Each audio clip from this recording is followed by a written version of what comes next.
ngasi khangminasi yumbal kaipak luhong khongdong sintha ahan batangkap ahan bamaktada maikai yekcha mayam khoi pumna makpu aina aigi YouTube channel asida mayam bu taram na ukchari kanglaicha mayam na aigi YouTube channel asibu like share amasung subscribe tawbiduna aibu tawna happy bagi damak mayam bu aina anna thagatchari maikai macha kanglaicha mayam khwaigi khajitang oirabasu mateng khara tawjaba ngamnaba thangjariba khongthang asida mayam su saruk yabibagi damak mayam bu aina kanglaicha ama oina hanna thagatchari ngasi mayam khwai punamakki mafamda aigi oja guru singgi thaujalagi aina tanpamjarakpa haijarakpa khangjarakpa sintha aruba ahakpa kangon khara thamjage aina yamna khangi haibagi wafamdi nachade maikai inat liklam kaya si tunggi charon surun phauba lehonanaba pandam thamduna thangatchabani kanagumba miyoi kharana kalak mihau chawba taipangi minam langda thuduna ipa ipu ahal lamal oja lai guru singna asuk luna hakna sengna thambiram laba laiwa tinwa kaya si yamna tarai na sendal lambinda mantikna duna sijinaba thengnaje yaragadi asigumba kaya si tawbidabana yaifaba oigani mayamdidaba taipang mapu mahaki mafamda langjabagi masak oiraklabada nongmadi soidana mapu mahaki michai mayoknarakani asina tunggi punsida yamna akaiba asokwa lakba yabagi akiba leigani aina thamjariba wahi wata kaya asida soikiba lankiba hairoidaba haidokkiba haigadabana hayaudabana chingba soikiba lankiba wahi karal chatkiba kaya yaurabasu mayamna maitai macha yekcha amani khallaga ngapiyu aina mayambu aina hanna khurumjari khangminarasi luhongba silam chintharot makal mathel kaya miyoibagi kopu lu kawi kokhongbabu luhongba kawi yek salai amagi macha chanu ningol adu yek salai amada lu honge haibadi kok honge adubu luhongba haina khangnaki nupa nupi anigi lu adu hongwani lu haibadi kok lu haina khangnai kok hongba lu hongba haina khangnarami handaki hongba haiba wahai asidi laisang hongba pukri hongba asina chingbaga manaya asigumna pukri adu hongdri phauba pukri adugi ising sijinnaba yade asina chingba nupa nupi anigi kok adu hongdri phauba makoigi wa lauba yade haibadi angangi wa nawa lokta leye maram asina lu hongba kok hongba haiba thauramasi pangthok khrabadi taipangi chatna patha lamdang ningthina khange luhongdaba nupa nupi animakta phajana loin silon takpi tambiraga aduga luhongani luhongba numit asidagi hauna makoi animakki mawa wakal kairoi laikai na lauragani luhonglaba nupa nupi animakna wakal tana yumpangani amasung ahal lamalgi yathang ngana chatkani luhongba haiba thauramasi yam imbanba yumling bagi thauramni thauramasi gi chatnabi asi maikai ipa ipu singidi ahum thokna khaidokna thambirami haibadi ahanbada luhongbagi chatna pathabama ani subada laikin thaba haibadi lokhatbagi chatna pathabama ahum subada langmai ahong yumkaba leima haibadi kana katpagi chatna pathap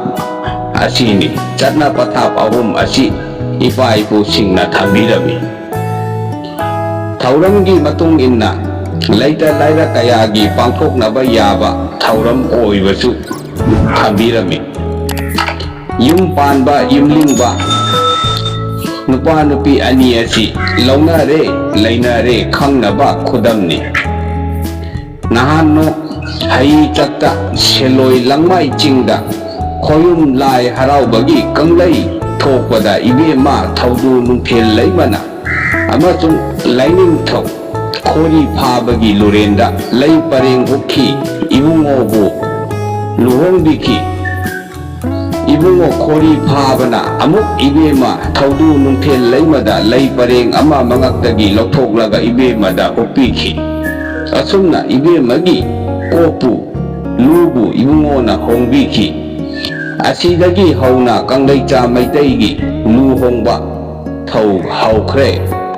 ꯈꯣꯌꯨꯝ ꯂꯥꯏꯅ ꯇꯝꯕꯤꯔꯝꯃꯦ ꯄꯥꯈꯪꯕꯅ ꯑꯣꯏ ꯍꯪꯀꯗ ꯐꯝꯕꯥꯜ ꯌꯦꯠ ꯑꯣꯏꯅꯅ ꯇꯔꯦꯠꯂꯛ ꯀꯣꯏꯔꯒ ꯐꯝꯕꯥꯜꯗ ꯂꯥꯏꯄꯛ ꯑꯍꯨꯝꯂꯛ ꯀꯠꯂꯒ ꯇꯣꯡꯈꯤ꯫ ꯄꯥꯈꯪꯕꯕꯨ ꯅꯤꯡꯊꯧꯔꯦꯜ ꯑꯊꯣꯏꯕ ꯍꯥꯞꯄꯗ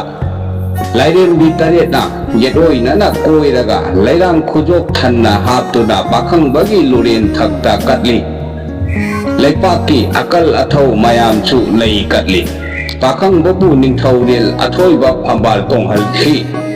ꯂꯨꯍꯣꯡꯕ ꯐꯝꯕꯥꯜ ꯇꯣꯡꯕ ꯐꯝꯕꯥꯜ ꯀꯣꯏꯕ ꯊꯧꯔꯝ ꯑꯁꯤꯗꯒꯤ ꯐꯤꯗꯝꯅꯤ ꯐꯝꯕꯥꯜ ꯂꯣꯟꯅ ꯇꯥꯛꯄꯅꯤ꯫ ꯂꯨꯍꯣꯡꯕꯒꯤ ꯆꯠꯅ ꯄꯊꯥꯞꯁꯨ ꯑꯃꯨꯛ ꯈꯪꯃꯤꯟꯅꯔꯁꯤ꯫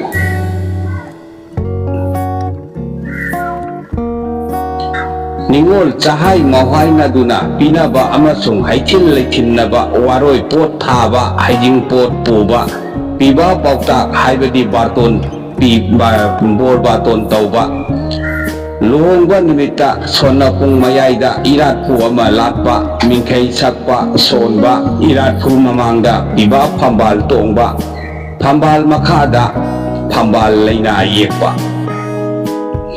ꯄꯨꯟꯁꯤ ꯂꯩꯄꯨꯟ ꯄꯨꯟꯕ ꯀꯨꯖꯄꯣꯠ ꯀꯠꯄ ꯃꯤꯇꯝ ꯉꯥ ꯊꯥꯕ ꯑꯀꯠꯁꯦꯜ ꯍꯥꯏꯕꯗꯤ ꯗꯈꯤꯅꯥ ꯀꯠꯄ꯫ ꯌꯥꯏꯐ ꯊꯧꯖꯥꯜ ꯄꯤꯕꯤꯕ ꯑꯗꯨꯒ ꯂꯩꯄꯨꯟ ꯊꯣꯛꯂꯒ ꯀꯨꯖꯄꯣꯠꯇ ꯍꯥꯞꯄ꯫ ꯄꯤꯕꯥꯒꯤ ꯃꯃꯥꯗ ꯀꯨꯖꯄꯣꯠ ꯁꯤꯟꯅꯕ ꯑꯗꯨꯕꯨ ꯀꯨꯖ ꯌꯥꯕ ꯍꯥꯏꯕꯗꯤ ꯗꯥꯟ ꯌꯥꯕ ꯍꯥꯏꯅ ꯀꯧꯏ꯫ ꯂꯩꯃ ꯍꯥꯏꯕꯗꯤ ꯀꯟꯌꯥꯅ ꯄꯤꯕ ꯀꯟꯌꯥꯅ ꯄꯤꯕ ꯍꯥꯏꯕꯗꯤ ꯕꯣꯔꯒꯤ ꯐꯝꯕꯥꯜ ꯇꯔꯦꯠꯂꯛ ꯀꯣꯏꯕ ꯑꯗꯨꯒ ꯀꯣꯏꯕ ꯈꯨꯗꯤꯡꯒꯤ ꯂꯩꯔꯥꯡ ꯈꯨꯖꯣꯛ ꯂꯨꯔꯦꯟ ꯊꯛꯇ ꯀꯠꯀꯅꯤ꯫ ꯀꯨꯟꯗꯣ ꯄꯔꯦꯡ ꯑꯅꯤ ꯂꯩꯃ ꯍꯥꯏꯕꯗꯤ ꯀꯟꯌꯥꯅ ꯄꯤꯕꯥꯗ ꯍꯥꯏꯕꯗꯤ ꯕꯣꯔꯗ ꯍꯨꯛꯀꯅꯤ꯫ ꯂꯩꯃ ꯀꯟꯌꯥꯒ ꯕꯣꯔꯒ ꯄꯨꯟꯅ ꯐꯝꯕꯥꯜ ꯇꯣꯡꯍꯟꯒꯅꯤ꯫ ꯄꯤꯕꯥꯅ ꯑꯃꯨꯛ ꯃꯉꯛꯇꯒꯤ ꯂꯩ ꯄꯔꯦꯡ ꯑꯃ ꯂꯧꯊꯣꯛꯂꯒ ꯂꯩꯃ ꯍꯥꯏꯕꯗꯤ ꯀꯟꯌꯥꯗ ꯍꯨꯛꯀꯅꯤ꯫ ꯑꯗꯨꯒ ꯂꯩꯃ ꯀꯟꯌꯥ ꯄꯤꯕꯥ ꯑꯃꯁꯨꯡ ꯕꯣꯔ ꯄꯨꯟꯅ ꯍꯧꯒꯠꯂꯒ ꯁꯣꯟꯅꯄꯨꯡ ꯃꯌꯥꯏꯗ ꯌꯦꯠꯀꯤ ꯑꯣꯏꯒ ꯈꯝꯕ꯭ꯔꯥꯡꯅꯅ ꯂꯦꯞꯍꯟꯒꯅꯤ꯫ ꯑꯗꯨꯒ ꯆꯔꯩ ꯇꯨꯡꯒꯨꯟ ꯐꯤꯖꯤ ꯑꯅꯤ ꯄꯨꯟꯒꯅꯤ꯫ ꯃꯃꯥꯏ ꯅꯣꯡꯄꯣꯛ ꯑꯣꯟꯗꯨꯅ ꯁꯥꯔꯤ ꯄꯥꯟꯗꯣꯝꯅꯅꯤ꯫ ꯂꯥꯏꯅꯤꯡꯊꯧꯕꯨ ꯅꯣꯂꯨꯛꯀꯅꯤ꯫ ꯅꯨꯄꯤꯅ ꯃꯥꯡ ꯊꯥꯗꯨꯅ ꯏꯃꯨꯡ ꯆꯪꯂꯒ ꯂꯩꯃꯔꯦꯜꯒꯤ ꯃꯥꯡꯁꯣꯛ ꯀꯥꯗ ꯐꯝꯕꯥꯜ ꯂꯥꯡꯒꯅꯤ꯫ ꯀꯥꯡꯁꯨꯕꯤ ꯀ꯭ꯋꯥ ꯂꯥꯟꯅꯒꯅꯤ꯫ ꯅꯨꯄꯤꯅ ꯍꯥꯟꯅ ꯅꯨꯄꯥꯗ ꯂꯥꯟꯒꯅꯤ꯫ ꯂꯥꯜꯂꯛꯏꯕ ꯄꯣꯠ ꯑꯗꯨ ꯅꯨꯄꯥꯗꯨꯅ ꯇꯪꯈꯥꯏ ꯑꯃ ꯈꯥꯏꯗꯣꯛꯂꯒ ꯅꯨꯄꯤꯗꯨꯗ ꯂꯥꯟꯒꯅꯤ꯫ ꯂꯩꯃ ꯍꯥꯏꯕꯗꯤ ꯀꯟꯌꯥ ꯃꯃꯥ ꯄꯤꯕꯥ ꯍꯥꯏꯕꯗꯤ ꯕꯣꯔ ꯃꯃꯥꯅ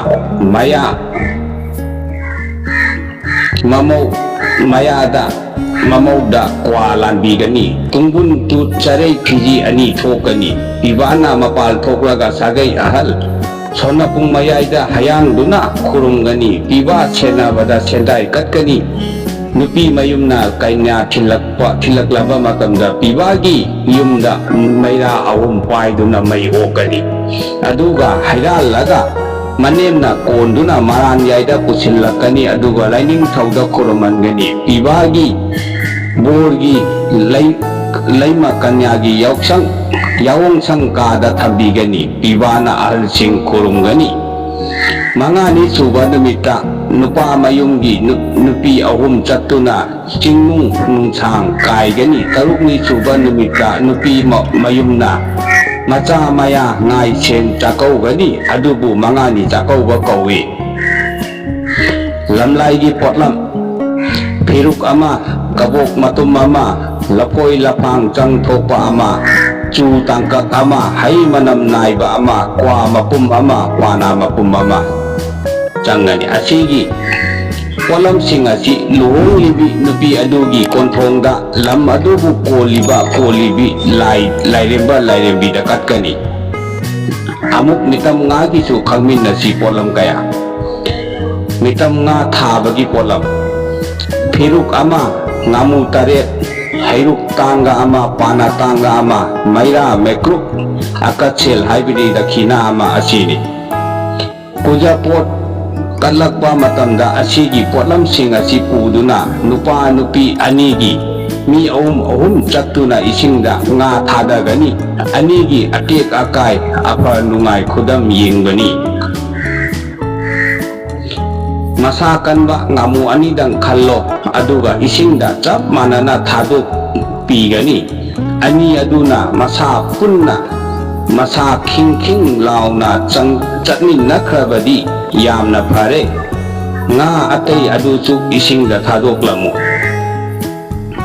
puja poti polam su amuk khangminarasi matang asida yubi ama hai manam naiba ama phaiyo mama kati ama khujin thang ama koyet ama laisang ama lei pulei ama langhing tingthau ketuki ma nana samjet ama lapoi chang thopa ama cheng khara mingchel ama akachel haibidi dakhina ama kwa maton thopa ama kwa mapum ama pana mapum ama kambi ama thirak taiba phi ama haijrang ama nupi mayumgi thaurang ni punna yomgani asigi polam singchi kuja pot kawi punsigi lamnun pot ni haiba kuja pot asi nupagi mamana yagani kuja pot asi mayum yauraga atopa mina sijinnaba yade kuja pot ki lakoi adu laima piba anigi kangthon lukhumda thamgani pibana chagani haibadi borna chagani atopa mina chaheidiya amuk khangminarasi apokpagi haijing polam haigu ani haining ani haijang ani lapoi lapang chang thopa ani chungau chukak ani laisang maton ani nyubi natraga awathabi ani kabok ani kwa maku panba taret pana taret panau ani singnau ani yetkon oikon ani lasing mapop ahum phiruk ama yaugani haiba polam sing asi ani na khujing oiduna hapkani aduga phiruk amada haplaga semo adu pugani apopa puron ahumda katkani chang thopa masingna katkani amuk khangminarasi athen poti polam diba kari yaugadaba cheng khara hensang napi mana masing khara lapoi lapang chang thopa ama thum ama haikru ama haining ama haijang ama chungau chukak ama laisang maton ama yubi natraga awathabi ama kabok khara kwa mapum ama pana mapum ama panau ama singnau ama lukmai amada haplaga pugani athen potki polam singasi leimerenda katkani amuk khangminarasi chingum nungsangi polam kari changadaba cheng phiruk ama thumpak ani panau ani singnau ani hai manam naiba ani akachel ani nupi mayunggi phunga lairu mamangda thamgani mangani suba numita nupa mayunggi nupi ahumga punna thauni bigani chingung nungsang phiruk adu kaigani khudam yengani kakchina chingba tin macha yauramba phai asiba yaurambadi phatiya amuk khangminarasi haijing poti polamgi matangda kari changadaba apokpagi phiruk ama lam laigi phiruk ama haijing khairai ani sonapunggi laining thauda katnaba potlam kabok hairuk ama kwa ama pana ama lairang hapa dona ama mekruk maira ama akachel ama tairen pungphai asini haijing pot katpagi potlam su khangminarasi lapoi lapang changthokpa ama kabok haijang ama chungo tangkak ama haikru ama haining ama haijing khairai ama mamda hapkani laima haibadi kanyagi fijet leitengi potlam acha athakna chingba kaya lukmai ama mamda semduna pugani adubu haijing khairai puba haijing pot thaba kawi haijing khairai anidi mapaga mamaga da katkani piba pauta piba haibadi bor baton tauba nupi mayumda nupa mayumna haijing pot kadurabagi matungda nupi gi mawpa amana nupa mayumda latuna pana tangga mathon ahumda kwa tangkhai mangana semba tangga ama lei angauba pareng ama katkani lohongbagi piba haibadi boroina lakpiyu haina pauta haibadi baton hairamgani piba pauta baton tauba haina kawi amuk khaminarasi piba baton khongsan potchang piba haibadi borna luhongba talamdaida mangolda piba kada thak ama thagani mamangda phau tangga ama cheng tangga ama sana tangga ama lupa tangga ama lei angauba tangga ama sagyeng mingsel ama chaichen ama iratku ama hairuk tangga ama kwa tangga ama maira mekruk ising asengba lei khara akachel haibadi dakhina ama asina chingba kattuna iratku hana latkani amai pibana nahei nasengduna thawni jariba adugi yek salai mamingda seithabiduna yaifa thawni bigani matang asida piba haibadi borbu hakseng hallaga iratpugi pambalda lei kathangani aduga phau tangga cheng tangga sana tangga lupa tangga lei tangga na chingba singadu pibabu kuning thawna chokhallaga lei khara lokhathalaga iratpugi pambalda kathallu khutphang tara londuna yaifa thaujan pina biyu haina nolukhangani pibana amuk haugatlaga kwa tangada sendai amamam haplaga panthau palemda katkani panthau palemna nanthabiduna thaujan pibigani aduga amuk phida adu piba haibadi bona kuning thauna choktuna laipakta ahumlak katlaga phamgani irik kanganna lauduna haksengani lei langani kokta koyet ukani adugi matungda piba haibadi borna luhongba loidiri phawba kanagumba amada makok laitana nonna khuramba yade haifetang nonbadi yaye ngasigi oinadi aigi video asi matang asida loisinjarage asigi luhong khongdong silam chintha pochang polamna chingba kayadi aigi anisuba tangkatki oiba video blog asida amuk makha tana mayam khangminarasi mayam khwai punamakna aigi video asi like share amasung comment tawbiyu mayamna aigi youtube channel asibu subscribe tawbiduna mayamna aibu thauna hapkatbiyu karigumbada mayamna hainingba hangningba khangningba leibirabasu comment tawbirakpa yagani aduga karigumba matangda yamna aruba mayamna khanganingdaba yamna personal oiba wafam leibirabadi mayamna aigi FB da oina message tawbirakpa yagani mayamgi privacy gi mamal aina thamjagani aigi FB gi link aigi video asigi description da oina hapchakrabani asigumba khangbada yamna kanaraba ataisu mayam ama leiri ataidi aigi mathangi video blog asida amu खौमिनरसि आयुं Sidaba मपु ओं गुरु सिदब